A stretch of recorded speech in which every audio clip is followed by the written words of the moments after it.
Imagine a sea disappearing not because of a natural disaster, but because someone decided it was useless. Today, in place of the Aral Sea, there is not simply a dried seabed, but a new desert. The Aral a salt flat saturated with toxic dust and pesticides, lifted into the air and carried across the region by salt storms. Not long ago, this was the fourth largest inland lake on the planet, a vast body of water on the border between Kazakhstan and Uzbekistan, where fishing thrived and entire cities lived in close connection with the sea. How did a strategic body of water that sustained people for centuries turn, within the lifetime of a single generation, into a source of disease, poverty, and dust storms? The Aral Sea lies on the border between modern-day Kazakhstan and Uzbekistan. For thousands of years, its existence depended on just two rivers, the Amu Darya and the Sir Darya. Rising in the Pamir and Tian Shan mountains, these rivers fed the sea, maintaining a delicate balance between incoming water and natural evaporation. With no outlet, the Aral Sea was especially vulnerable to any disruption of this system. As long as the rivers flowed freely toward it, the ecosystem remained stable. That is why fishing, trade, and permanent settlements developed along its shores for centuries. Today, almost nothing of that picture remains.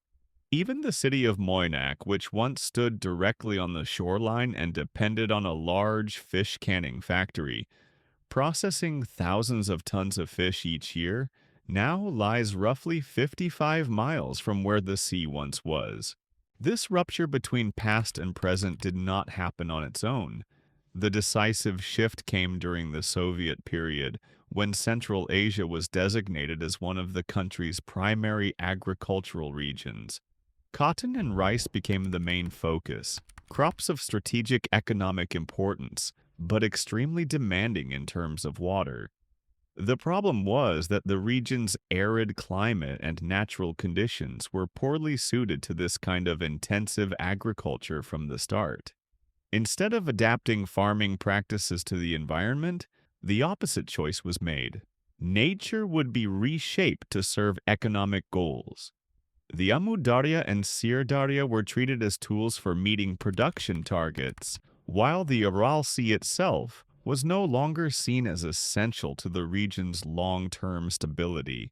From the mid-20th century onward, thousands of kilometers of irrigation canals were constructed across Central Asia, diverting water from the rivers toward cotton and rice fields.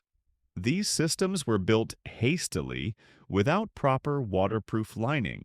As a result, enormous volumes of water were lost along the way, evaporating under the scorching sun or seeping into the sand before ever reaching their destination.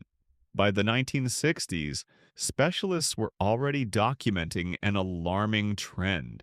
The level of the Aral Sea was steadily declining. In the early 1950s, roughly 100 cubic kilometers of water flowed into the sea each year. A few decades later, that figure had dropped to just 2 to 3 cubic kilometers annually. Scientists and engineers understood that under this model, the Aral Sea was doomed.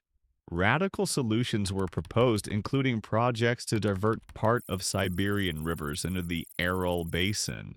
But these plans were deemed too expensive and technically complex, and after the collapse of the Soviet Union, they were abandoned entirely. Within the existing system, the falling water level continued to be seen as an unavoidable cost of progress, and the sea itself as a sacrifice acceptable in the pursuit of economic targets. The declining water level triggered a chain reaction. As the volume of water shrank, salinity rose sharply, delivering a fatal blow to fish populations and the entire ecosystem. The fishing industry, which had supported tens of thousands of people, was effectively doomed. By the late 1980s, the Aral Sea split into two parts, a northern section in Kazakhstan and a southern section in Uzbekistan. Over time, the southern Aral continued to fragment into eastern and western basins. Eventually, in the early 21st century, the eastern basin dried up completely, exposing the seabed, which soon turned into a new desert known as the Arakum. The exposed seabed of the Aral was not just sand. Decades of intensive agriculture had left it saturated with salts, fertilizers, and pesticides used in massive quantities to grow cotton on soils never meant for such cultivation. Through drainage systems and runoff, these substances cycled back into the water for years, settling on the bottom of the sea. Now that the water is gone, all of it is lifted into the air during dust storms and carried hundreds of kilometers, settling on farmland, in cities, and in people's lungs.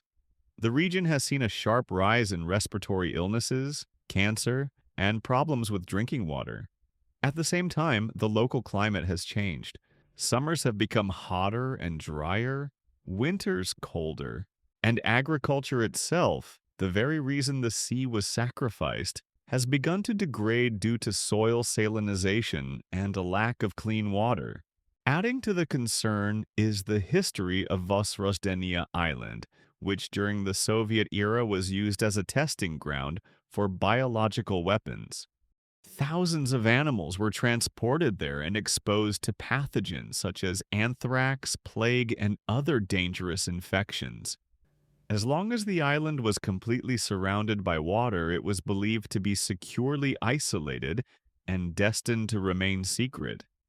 But as the Aral Sea receded, the island became connected to the mainland. In the early 2000s, cleanup operations were carried out there. Still, the fact that a former biological testing site is no longer isolated continues to cause concern among specialists and local residents. The only relatively successful example of recovery has been the northern part of the Aral Sea. In 2005, Kazakhstan built the Aral Dam, which made it possible to retain water from the Sirdarya and partially restore water levels in fish stocks. Other measures have also been taken on the former seabed, most notably the large-scale planting of saxaul and other drought-resistant vegetation. These efforts do not bring the water back, but they help stabilize salty soils and reduce the scale of dust and salt storms. According to experts, recovery of the northern Aral remains possible, while the southern Aral, having lost its primary sources of inflow, will almost certainly remain a desert. Despite isolated attempts to mitigate the damage, the Aral Sea's ecosystem has never been restored. Environmental destruction, social loss, and economic decline remain part of the region's reality today.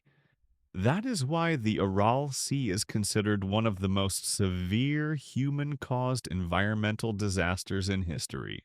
A stark example of how large-scale decisions can lead to irreversible consequences. If you found this video interesting, feel free to like it and subscribe to the channel.